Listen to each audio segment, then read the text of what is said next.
I'm gonna jump up with the recording with the awkward Zoom voice, and we'll get it kicked off. Welcome everybody. Thank you all so much for being here today for Color in the Water, a virtual panel event with our very esteemed and very dope guests, David, Lizelle, and Rahzizi. And just for those of us, for those of you that are new to this session, my name is Marcus, and Shiraz over there. What's up, y'all?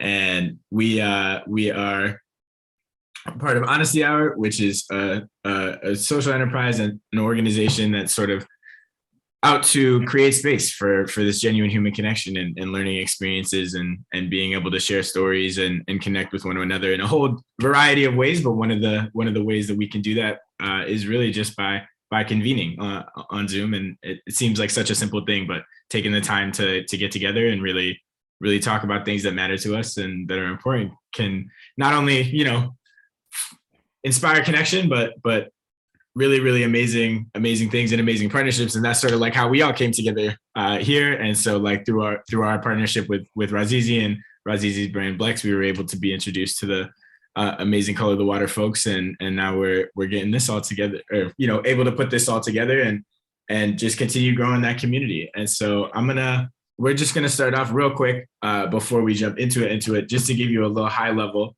of the origins of Color of the Water. I'm gonna share my screen real quick and play a very quick video. Hopefully, we tested it. Hopefully it'll stay. It won't be too choppy. Nah, Jake's not. I was like, people keep showing up. I'm watching march after march after march. Are they gonna do anything? Hi, my name is David Malana. I'm a Filipino American from California, and in the fight against systemic racism, I am trying to do something.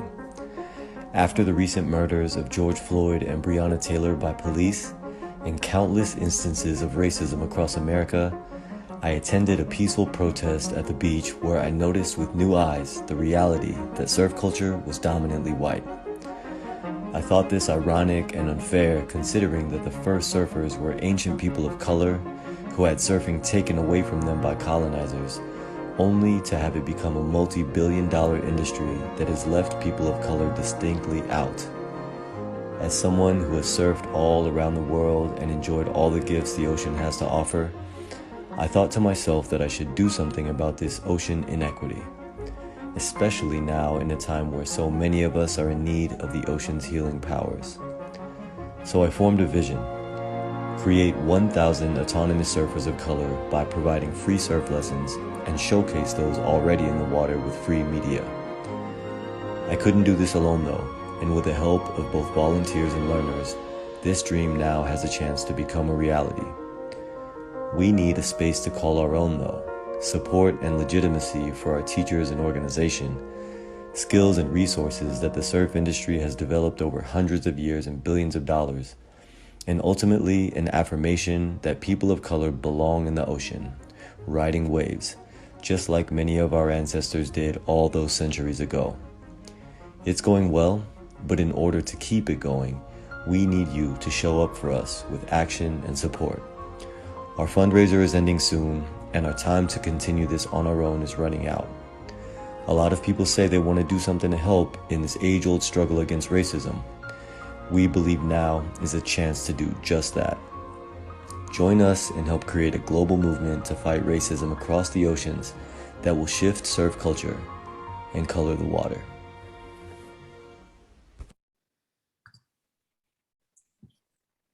All right.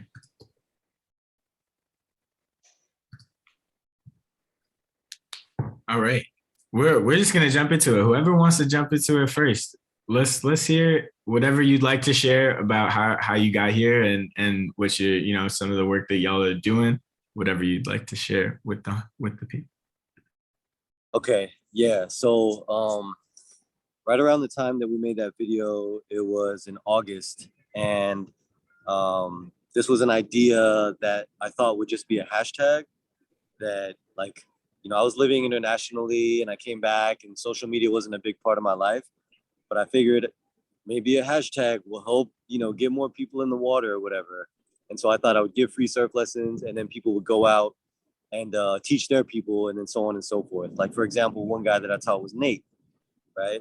But instead of Nate going to go teach Rahzizi, his cousin, he brought Rahzizi into the space, right? And then that kept happening, right? And it became so much so that there were more people than I had capacity for. And it was just something that I didn't want to do alone. Like co-leadership was really, really important, especially for me as a non-Black person in America, right? And so that's where Lizelle came through. And that's when things really started to take off. Like we were able to set root, we were able to continue to grow, hold space, make decisions together from our different identities and personalities.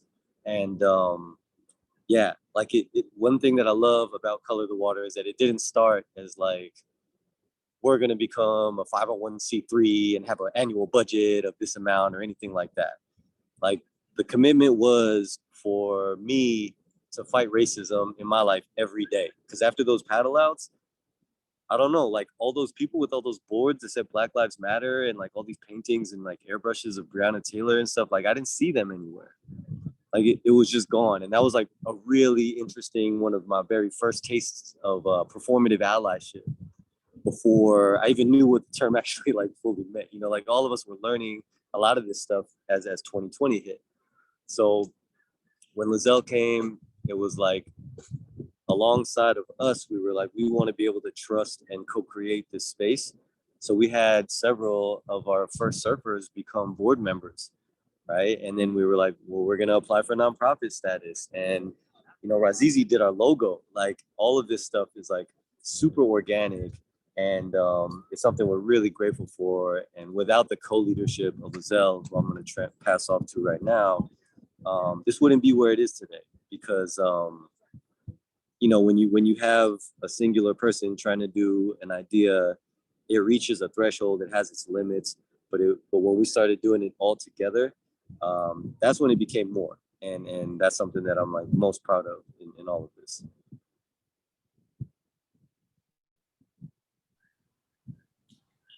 I'm Lizelle.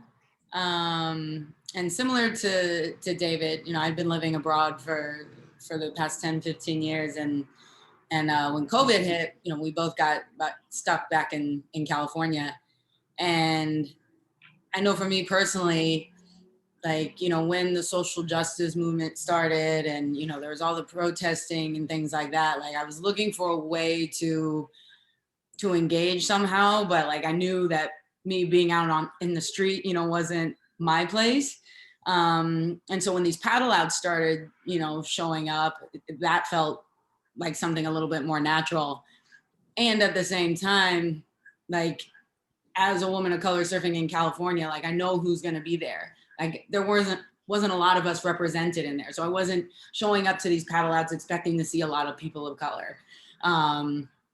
And obviously there wasn't, you know, it was to the point like you had to bring extra boards and wetsuits there because you knew that there were going to be people that were going to show up that didn't have appropriate to get out. Or, you know, I know this is one of the big things David noticed is, you know, the people of color, a lot of them couldn't paddle out at that point because, you know, they're starting this sport so late in the game. And, you know, so David and I just kind of chatted back and forth as one of the few people of color there. And he was just trying to get a, you know, feel for what it felt like for us being in this space as well, especially as women. And then, you know, after he started the hashtag and things started to grow, like, you know, the idea of giving lessons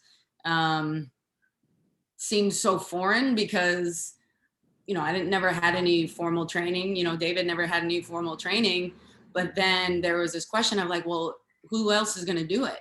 Because if we're trying to, you know, support these, you know, incoming surfers with another person of color, with somebody else that looks like him, you know, like them, then it's got to be, you know, us. Like we've been surfing for a while. And so we've, you know, had the privilege of surfing in, you know, different places and putting ourselves out there. And so that was really the opportunity that we could use, you know, those skills that we had honed over years of surfing in these spaces to help introduce, you know, more people to the sport. And I think, you know, for me, coming from an outdoor, you know, background working in travel in the outdoors, it's really been something on my mind for the past 10 years of like, you know, going on hikes and mountain bike rides and never seeing anybody that looks like you there, and always questioning, you know, why is it like this and how come we don't see more people out here.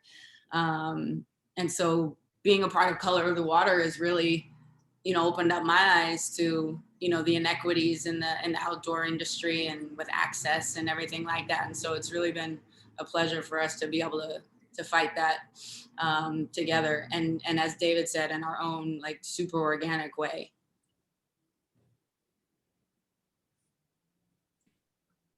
Hey everyone, my name is Rahzizi Ishakarah. I found the community of Color of the Water through my cousin, as David talked about, Nate. And when I first was brought to Color of the Water, obviously, I couldn't swim. And so, well, No.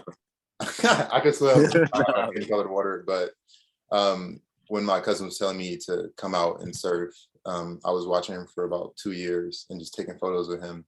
And I was actually one of the people David and Lizelle was talking about who couldn't do the paddle out. So I went to take photos for him at a protest, and it was pretty interesting. Like everybody got these roses, went to paddle out and to show remembrance. And it was something I couldn't do. So I was like, okay, I need to get better.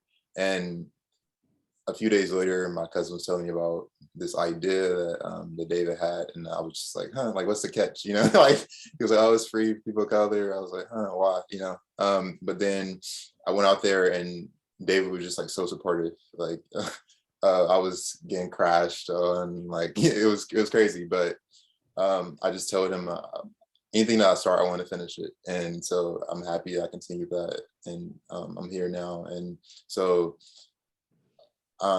I was still in school at the time. I went to USC and actually learned how to swim 3 years ago, taking a class there because honestly, I was just tired of being a stereotype. And I would just come to school and make jokes like, oh, like, I can't swim because I'm Black, you know? But then I was talking to like so many people from USC who knew how to swim and realizing that I shouldn't limit myself using these like jokes or stereotypes. And looking at the history of it and why I couldn't swim. And so I'm from Jackson, Mississippi, like 85% Black, and talking to my parents about how during their time it was segregation and they weren't allowed to go to pools. It was, you know, so learning the history of that, and it's like learning that it's by design, you know? And so just reclaiming that narrative. And so that's how I started the idea of BLEX, and so it stands for Black Excellence, and defying the expectations of what it means to be Black. Because I came to USC and so many people felt like they weren't Black enough in a sense, and it was because of media and because of the ideas of what they thought being Black meant. And so that stopped me as well as a lot of other Black people from doing certain sports. So back home, we saw skating, surfing as these like a white thing, you know, and so we would kind of make fun of it and people who did it. But then it's crazy learning the history of it and talking to, you know, David, learning how like it started for people of color. And so reclaiming that history is important to me. And that's what I think about when I'm in the water.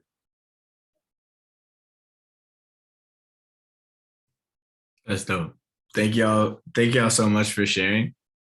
It was, you know, definitely fascinating to hear everybody's sort of like different backgrounds to convergent to, you know, this convergent dynamic. And I'm really interested to hear a little bit more on y'all's perspective of like the community building aspect. Like, what has that process been like? Like, David, I know you mentioned sort of this organic, like, well, this just kept happening, right? Like people got brought in, you know, and like why, how that has been constructed in your organization and how that's so fundamental to the work. Yeah, so it was really interesting because the very first lesson with a surfer named Redeem, she wanted to eat together after, right?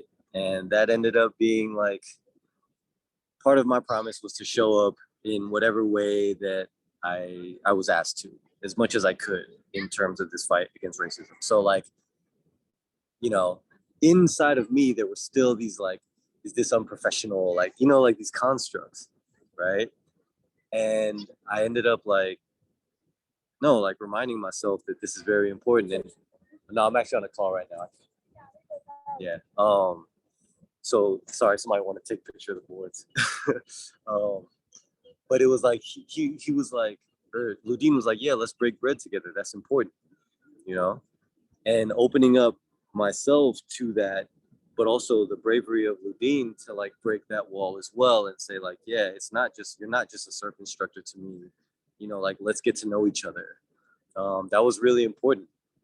And, you know, these days we have structure. We have like Sundays where we have safe space for POC to surf and to learn and to explore the coast. And we have different events where it's safe and responsible. And but aside from that, we love each other. Like we're getting deep in each other's lives, like the well-being that we want for each other and the success. It's funny because, you know, we're all figuring out ways to do this. Lizelle and I are lucky enough to be able to, you know, try and pursue this right now full time. But, you know, whenever somebody comes to the meetups and they're like, so I quit my job, everybody's like, hey, you know, like we're super happy for them to like get closer to that liberation and that freedom. And so these are all examples of the way that community is formed. People have actually gotten jobs and opportunities and connections through this all. And that's what I think like the genuine sense of community is where it doesn't end when the service ends. It doesn't end when like the schedule is over. Like it keeps going so that we actually care about each other and there's continuity there. One of our surfers, Amal, talked about the importance of continuity of care in childbirth. Like, so you're not switching nurses all the time. And it's the same when you're going through a journey in the ocean. It's the same when you have an instructor or a mentor, or even just a friend. You don't want to reset all the time. And so for people, we want to grow them to autonomy, but it's not like, okay, you're autonomous. Like, here's your board, here's your wetsuit, like get out of here, you know? Now it's like, now we celebrate. Now we can just like be out there in the water, looking at each other, smiling and nodding and shit like the movies, you know? And it's like, that's where I think community is really powerful because for us, and I think for a lot of us, our cultures have us feeling like this is what's normal, you know, where you look out for each other, you hold space for each other, you take care of each other, you share resources, right? A lot of America, a lot of capitalism, especially the tenets of white supremacy would not have us feel that way. They would have us feel like, look out for number one, you do you, I'm gonna do me, and then we're just gonna stay separate, right? And like, you figure out your own stuff. And so for us, it's been nice to like do this full circle for a lot of us of having to go through that grind or be in that grind now, but at least for a couple of hours, have a space where everyone understands, no one is judging, and you get to be next to or in the ocean, which has such healing power. So yeah, the community has both been like structured, but also now very just deep. Like the numbers are cool. Like we have 1,000 people who have signed up and we've taught less than half, you know, with a 6-month pause, like all those stats are there, but it's how deep we all go. It's how our relationships are and how much we care about each other, which you can't measure. But I think that's what has us feeling like family. It's not one of those like, okay, now you're part of the family, like call each other brother and sister, nothing like that. It's like, it's very real, the love and the care. And I think that's what's special about it. Yeah, I think that was one of the things that was most surprising, like David mentioned earlier, is that people stuck around, didn't just go off on their own. And I don't think any of us really would have expected that with surfing because it tends to be such, you know, a solitary sport. You know, I know this is one of David's favorite things to mock. Like when you look out at the lineup, you know, everybody's in black wetsuits and it feels like a funeral, and it feels like a funeral even more so because it's completely quiet. Like nobody's talking, you know, half the time. And there's this completely different vibe in the water when there's a group of us out there because everyone's chatting and they're laughing and they're cheering each other on. And it's something that has been really contagious in the lineups that we've entered into. And like people are quiet and then, you know, they see us, you know, screaming and cheering and then they kind of look at us like we're crazy and like what's happening. But then slowly like, you know, their wall starts to break down and then they kind of get into it or, you know, they mention something after.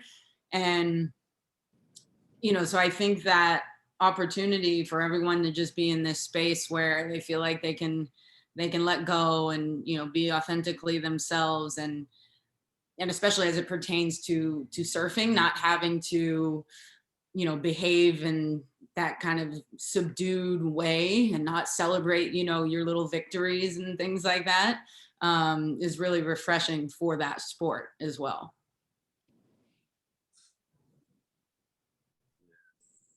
Thank you for sharing. I feel like I'm definitely hearing a lot of celebration, laughing, smiling, you know, all of that in the joy.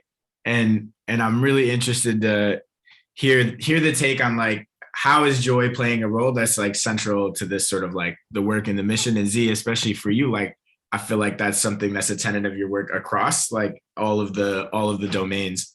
You know, how do y'all feel like that not only plays a role, but why is it so centrally important, you know, when we think about the sort of systemic things that we're actually challenging?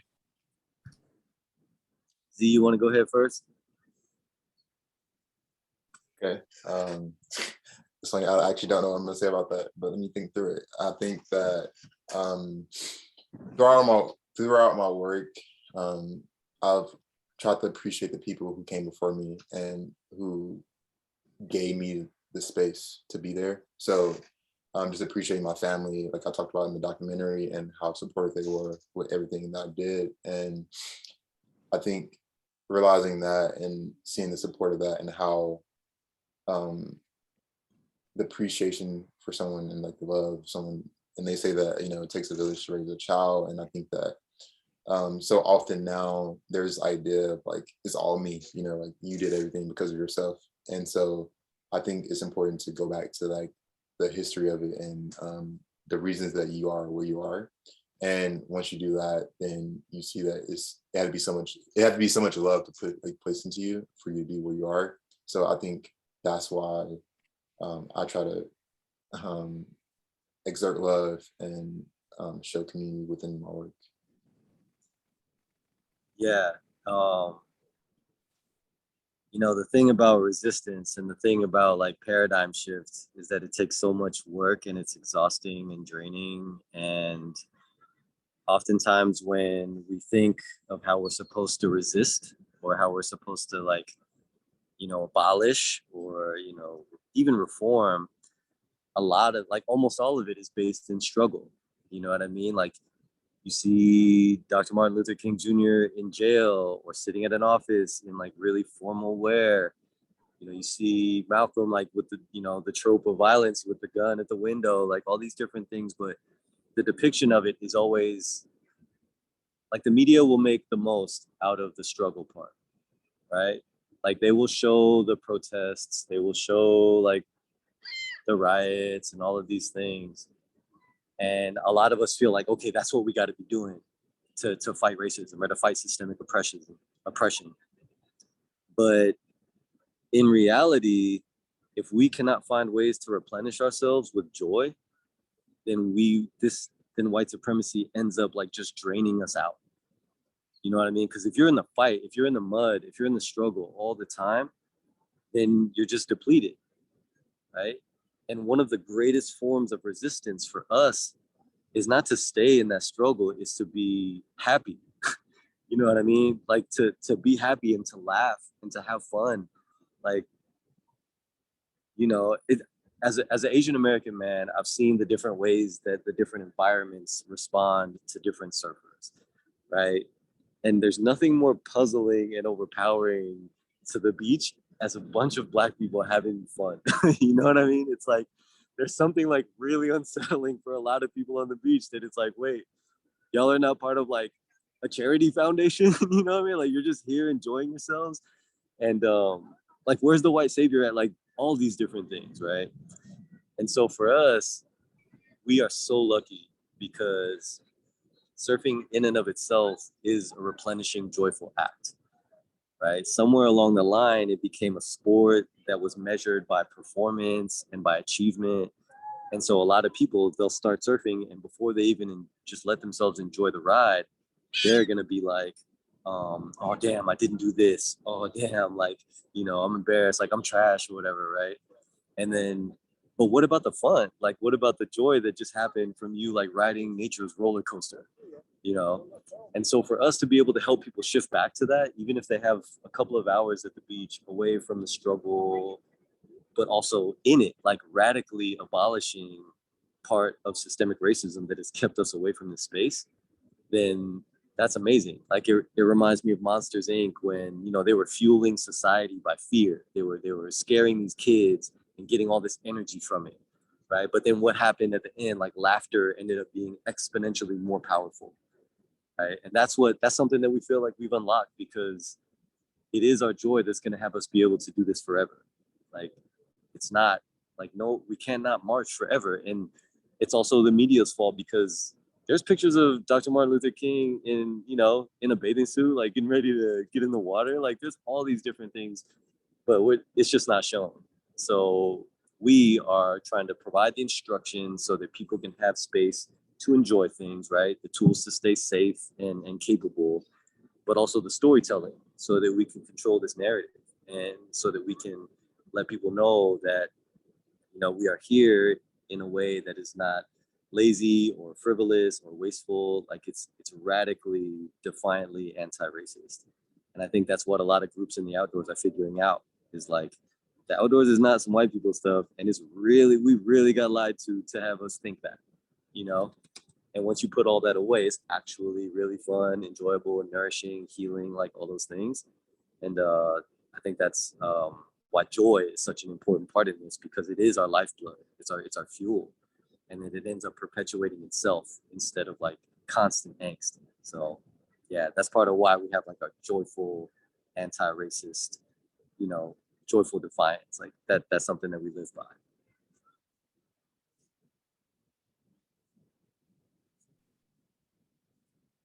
David, you put that honestly just so poetically. Me and Marcus were just saying, like, man, my guy needs to get some voiceover roles in movies very soon.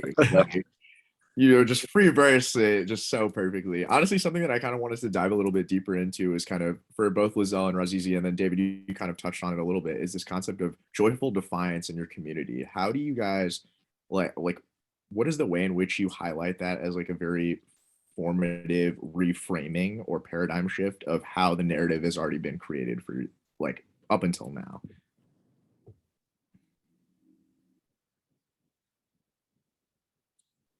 I think. Oh, go ahead, Lizelle. Sorry. No, you got it. It'll sound much better coming from you. No, you got it. You got it. No, and I feel like David kind of touched on it. One of the things that we really try and focus on, I think, is like getting away from those performance markers when people are learning, right? Like a lot of our community are, you know, they're adults. And, you know, when you're an adult and you're trying something new, like you're extremely vulnerable. And when you get into surfing, you know, right away, it's like, okay, you got to stand up and then you got to be able to paddle out past the break. And there's all of these performance markers, you know, that honestly keep people from trying something new, because there's that idea, you know, that fear, like, okay, if I get out there, like, and I can't do this, like I failed at some way, instead of, you know, thinking of it from like a more vulnerable perspective. You put yourself out there, like you're trying something new.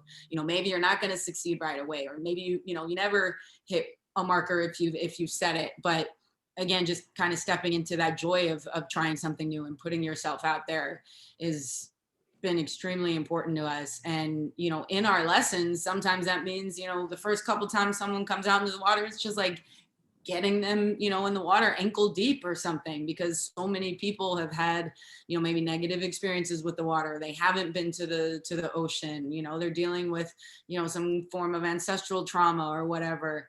And so it's taking, you know, things really, really slow with people and showing them that they don't ever have to get to this point. You know, I think one of the biggest things, like when surfers, you know, when beginners think, okay, I'm getting better now, I got to drop my board size.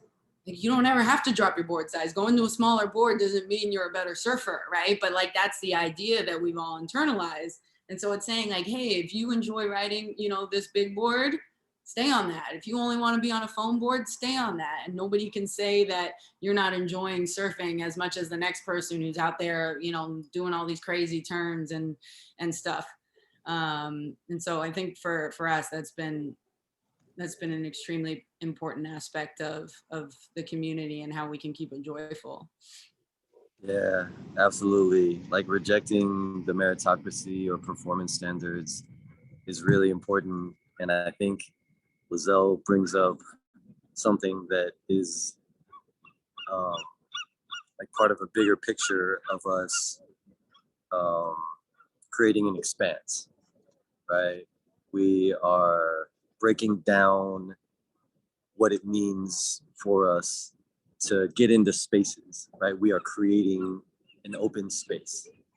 And that's really important because for a lot of us that love different things that feel exclusionary, we feel like we just need a seat at the table, right? We feel like we just need to put our blinders on, do whatever it takes to get into that seat, right? So that we can just be there. But then if we do that as singular entities or as small entities, then we don't have room for the rest of our people, right? And so like we're saying, you know, like, F the table, F the room, we're gonna move all of this and it's gonna be open space where everyone has the space that they need, right? So whether that means like rejecting the idea that you have to surf a certain way to enjoy it, or that you know, if you go to the beach, you'll see it, like you'll see predominantly white people, and then in those crowds there will be like one token person of color, right? And so a lot of us end up feeling that way. Like if we want to get to the beach, if we want to have a surf crew, if we want to surf travel, then we have to put on these cultural blinders where we end up sacrificing parts of ourselves in order just to fit in, so that we can just get far enough to enjoy that thing that we love, right? But the answer for us, like, we had this surfer Sam who came out and he had a do-rag on, and I made a comment. I said, man, I've never seen anyone wear a do-rag while they're surfing. And at first he it seemed like he was embarrassed. He's like, yeah, you know me, I'm just, I'm extra or whatever. But I was like, no, Sam, like, don't change for what the culture, like you change this culture, right? You be your whole self here and have fun as your whole self. So that means when we go to the beach, like, we're going to be here. Some of us are going to be chilling. There's gonna, sometimes there's gonna be like 90s hip hop and R&B just blasting, you know. But it, like, we get to redefine what this space means for us. We don't have to fit into the archetypes or the tropes or the narrow spaces that have been like, allotted for us, because this is open. Like the ocean is abundant, and so in that way, when I think of like defiant joy, it means that we don't have to pay any other costs, cultural, identity, anything, to reach joy. Like we can do it as our whole selves, unapologetically, and in ways that satisfy us, that don't have to answer or explain to anyone else, and that can just be that. Because unfortunately, like that level of wholeness, that level of like unapologetic freedom and joy is defiant for a lot of people of color. And so, yeah, it's everything. It's from like, Sam wearing a do-rag, Rahzizi wearing a swim cap to protect his, beautiful braids, like all of these different things. Like we have a chance to figure out a culture that's right for us. And it's not one lane, it's just it's a whole open space. And yeah, that is defiant. And that's something I love. Yeah, so speaking on what David talked about with just being yourself, that's been a big part of my brand as well, because growing up, I went to like a Harlem Globetrotters game, and I was like, ever since then, like, I was like 3, I was like, I want to go to the NBA, and so it was these images that I kept seeing over and over, and that made me want to do certain things, and so understanding that growing up, it was interesting for me because of what we think of Black excellence as. We usually think of it as somebody who's successful as like a rapper or a basketball player. And so that's like excellence for us, but I think it's important to redefine that. And so it was crazy for me. I talked about this in the documentary, but it was 8th grade, and I won valedictorian. And so there was this kid, he started chanting my name, and the whole auditorium chanted my name. And it was crazy because I was like, this isn't something that's supposed to be appreciated, And so after that, I went outside, and this kid came up to me with his mom, and he was like really shy behind her, and then she was like, oh, he wants to say something to you. And I was like, oh, that's crazy.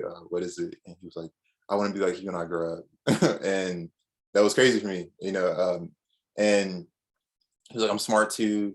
I know what 100 times 100 is. And I was like, oh, what is it? He was like, 10,000. And so I think at that moment, I saw the power of positivity and showing somebody something different, you know, a different version of excellence. And it was also crazy for me because I was competitive, and as David knows, but but I think also, you know, through Color to Water, it was interesting because it was hard not being good at something again. And like Lizelle touched on, when you aren't good at something and not believing that you're good enough so you don't come back out. But I think the positive affirmations, even with that, of somebody telling me once I ride one wave that, oh, like that was great, you know, everybody's cheering, clapping. So I think all these things are coming together to create this synergy. And so I think this community is important. Awesome. Yeah, kind of building off of that, Rahzizi, I think something that really stuck with me, what you just said, is the power of positivity, right? And I kind of wanted to ask all three of you guys, like, what is a moment that you guys like remember specifically doing this work that has just resonated with you as like one of the most positively impactful experiences? I got one. Hit us.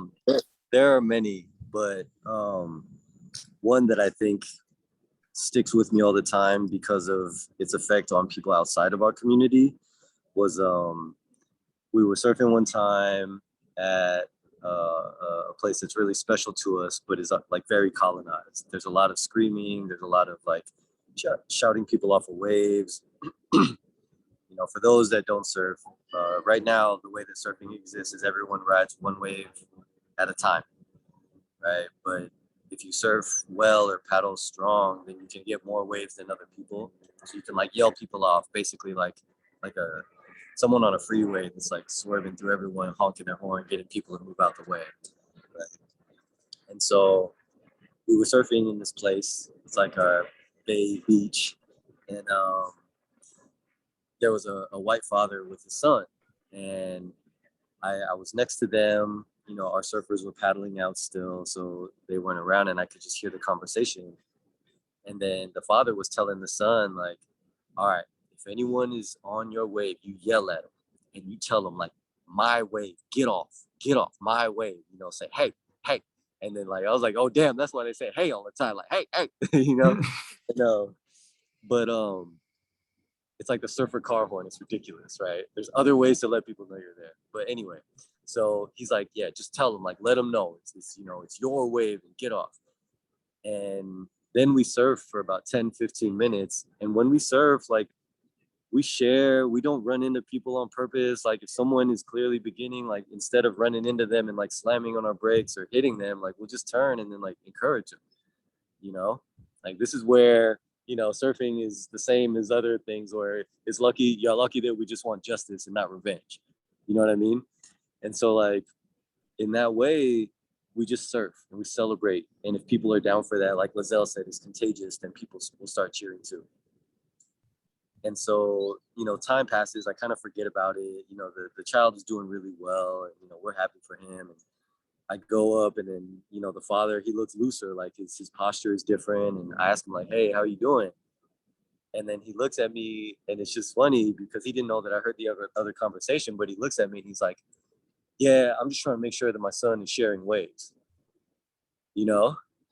And I was like, so that's a switch. Like that's an attitude switch just by being overpowered with joy in the space of sharing, you know, empathy, compassion.